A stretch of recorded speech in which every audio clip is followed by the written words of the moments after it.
Yes, hello, my fellow Americans living in the biggest open air prison, I should say, known to man.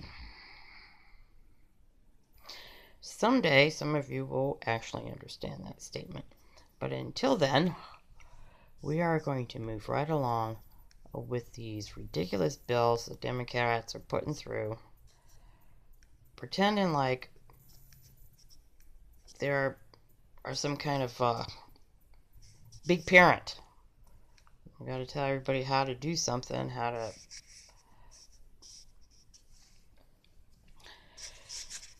to not follow the Constitution. I mean, Nancy Pelosi just recently was, dribbling all over herself as she was talking about how the Democrats' actions on uh, reneging Trump's national emergency declaration because it was unconstitutional.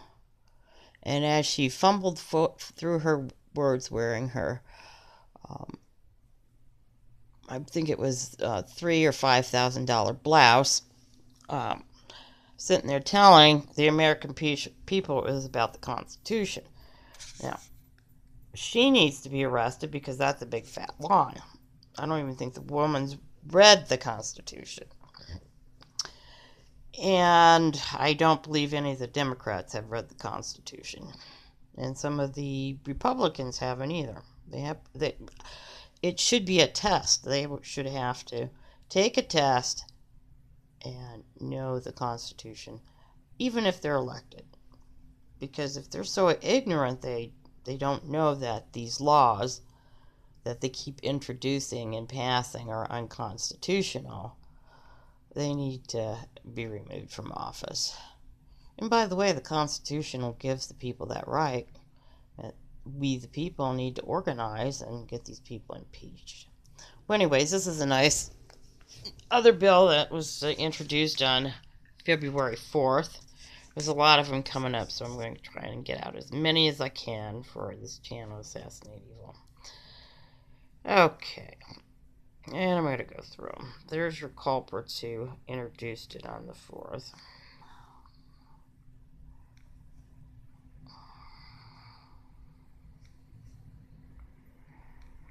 The Safety Enhancement. Using Reasonable and Effective Firearms Storage Act. Secured Firearms Storage Act. We don't need this bill. I mean, the manufacturers of firearms, importers, and you can read it. What makes this kind of funny is there is another bill that they introduced talking about any guns manufactured outside the U.S. would be illegal. You can't wait to see that one. But anyways, I'm just going to go through this and you can read it and try not to make too many comments.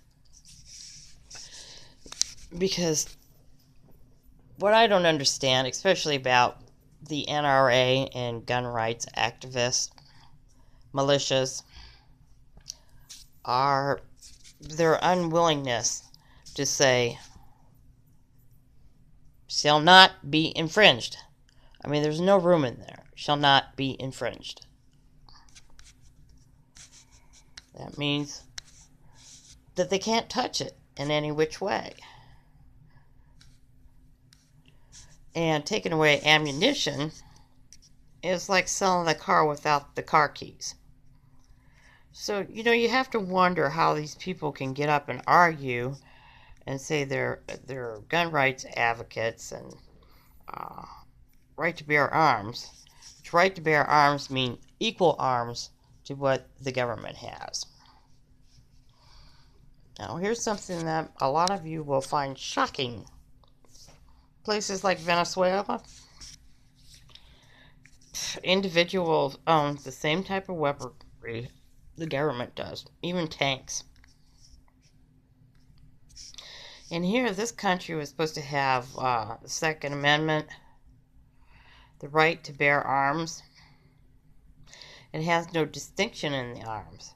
And yet this country is fighting every single year not to have their guns taken from them. And they've been successful. And this is what I don't understand. First of all the militia should get together and band together and pull their money together and start taking legal action against these Congress. They have more powers than any of the people.